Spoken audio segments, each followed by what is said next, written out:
Praise the Lord. എൻ്റെ പ്രിയരെല്ലാം സുഖമായിരിക്കുന്നു. കർത്താവിൻ്റെ കൃപ നിങ്ങളോട് കൂടെ ഇരിക്കട്ടെ.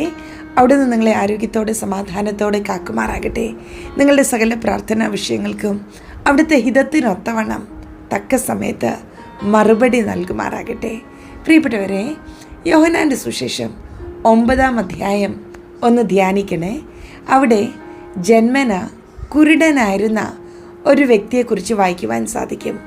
അദ്ദേഹത്തെ കണ്ടിട്ട് യേശുവിൻ്റെ ശിഷ്യന്മാർ യേശുവിനോട് ചോദിക്കുകയാണ്, റബ്ബി, ഇവൻ കുരുടനായിരിക്കുന്നത് ഇവൻ്റെ പാപം മൂലമോ അതോ ഇവൻ്റെ മാതാപിതാക്കളുടെ പാപം കാരണമോ ആണോ?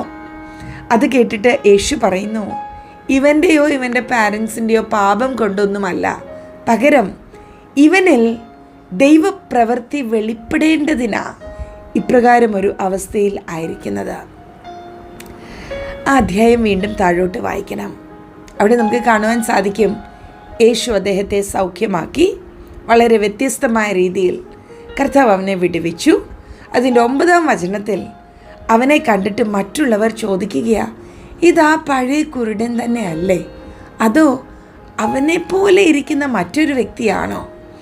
ആൾക്കാർക്ക് വിശ്വസിക്കുവാൻ കഴിയാതെ വണ്ണം ഈ കുരുടൻ്റെ ജീവിതത്തിൽ അസാധാരണമായ ദൈവപ്രവൃത്തി വെളിപ്പെട്ടു. പ്രിയപ്പെട്ടവരെ, പലപ്പോഴും നമ്മളുടെ ജീവിതത്തിൽ പ്രതികൂലങ്ങൾ വരുമ്പോൾ അത് നമ്മളുടെ പാപത്തിൻ്റെ ഫലമാ, ശാപമാ, പാരമ്പര്യമായി പകരപ്പെടുന്നതാ എന്നൊക്കെ പറഞ്ഞ് നിങ്ങൾ കേട്ടിട്ടുണ്ടോ? ഞാൻ എൻ്റെ ജീവിതത്തിൽ കേട്ടിട്ടുണ്ട്. എൻ്റെ പപ്പായ്ക്ക് ക്യാൻസർ വന്നപ്പോൾ, അദ്ദേഹം രോഗാവസ്ഥയിലായിരുന്നപ്പോൾ എന്നോട് ചിലർ വന്ന് പറഞ്ഞു, നീ നിൻ്റെ പാപമൊക്കെ ഏറ്റുപറ, മാതാപിതാക്കളുടെ ജീവിതത്തിൽ വല്ല അകൃത്യമുണ്ടെങ്കിൽ ഏറ്റുപറ, ആ പാപത്തിൻ്റെയൊക്കെ പരിണിത ഫലമായിരിക്കാം ഇത്. മറ്റു ചിലർ പറഞ്ഞു ശാപമായിരിക്കും. അത് ആ വാക്കുകളൊക്കെ എന്നെ വേദനിപ്പിച്ചെങ്കിലും പിന്നത്തേതിൽ ഈ കുരുടനായ വ്യക്തിയിൽ സംഭവിച്ചതുപോലെ എൻ്റെ പപ്പായിൽ യേശുവിൻ്റെ അടിപ്പിണരാലുള്ള അസാധാരണ വിടുതൽ സംഭവിച്ചു. അവിടെ ദൈവനാമം മഹത്വമെടുത്തു. എൻ്റെ പ്രിയപ്പെട്ടവരെ, പലപ്പോഴും നമ്മളുടെ ജീവിതത്തിൽ വരുന്ന അനുഭവങ്ങൾ കണ്ട്, വേദനയേറിയ അനുഭവങ്ങളൊക്കെ കണ്ട് പുറത്തു നിന്ന് ചിലർ അഭിപ്രായം പറയും, തോന്നിയ പോലെ ജീവിച്ചിട്ടാ, ശാപമാ, പാപമാ എന്നൊക്കെ പറഞ്ഞേക്കാം. ഈ വാക്കുകളൊന്നും കേട്ട് നിങ്ങൾ ക്ഷീണിക്കരുത്, പതറിപ്പോകരുത്.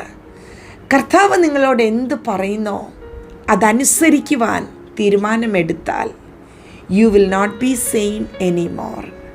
നിങ്ങൾ വീണ്ടും പഴയ വ്യക്തിത്വമായി തുടരത്തില്ല. അതെന്ത് തന്നെയാണെങ്കിലും, ശരീരത്തിൻ്റെ രോഗാവസ്ഥയാണോ അതോ കുടുംബത്തിൻ്റെ സാമ്പത്തിക നില തകർന്ന അവസ്ഥയാണോ, സമൂഹത്തിൽ നിന്ദിക്കപ്പെടുന്ന അനുഭവത്തിലൂടെയാണോ കടന്നു പോകുന്നത്, കുടുംബജീവിതത്തിൽ വേദനയേറിയ അനുഭവങ്ങളാണോ, പുറത്ത് പറയാൻ പറ്റാത്ത രോഗങ്ങളാൽ നിങ്ങൾ ഭാരപ്പെടുകയാണോ, എന്ത് തന്നെയാണെങ്കിലും കർത്താവിൻ്റെ കരത്തിലേക്ക് വിഷയം കൊടുത്തേ. ചുറ്റും നിൽക്കുന്ന മനുഷ്യർ എന്തും പറഞ്ഞോട്ടെ, എന്തഭിപ്രായവും പറഞ്ഞോട്ടെ, അതൊന്നും മൈൻഡ് ചെയ്യണ്ട. കർത്താവ് നിങ്ങൾക്ക് ചില നിയോഗങ്ങൾ തരും. അതനുസരിക്കുവാൻ സ്വയം വിധേയപ്പെടുത്തുക. നിങ്ങളെ കണ്ടാൽ മനസ്സിലാകാത്തതുപോലെ അസാധാരണമായ മാറ്റം, വിടുതലുകൾ, ഉയർച്ചകൾ പരിശുദ്ധാത്മാവ് നിങ്ങളുടെ ജീവിതത്തിൽ കൽപ്പിക്കും. അതെ, പഴയ വ്യക്തിത്വമായിരുന്നോ എന്ന് ചോദിക്കത്തക്കവണ്ണം വലിയ ദൈവിക മാറ്റങ്ങൾ നിങ്ങളുടെ ജീവിതത്തിൽ പരിശുദ്ധാത്മാവ് കൽപ്പിക്കും. കർത്താവ് ഒരു കാര്യം ചെയ്താൽ അവിടെ അത്ഭുതങ്ങളാണ് നടക്കുന്നത്. അവിടുന്ന് സകലതും പുതുതാക്കും. അവിടുന്ന് ഒരു വിടുതൽ അയച്ചാൽ അതൊരു കംപ്ലീറ്റ് വിടുതലായിരിക്കും, ഭാഗികമായിരിക്കത്തില്ല.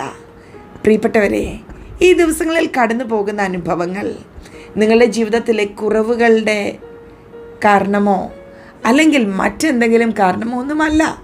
ഇങ്ങോട്ട് നോക്കിക്കേ, ദൈവനാമം നിങ്ങളിൽ മഹത്വമെടുക്കാനാ. ചുറ്റും നിൽക്കുന്ന ഒരു കൂട്ടം ജനം ആശ്ചര്യപ്പെടാനാ.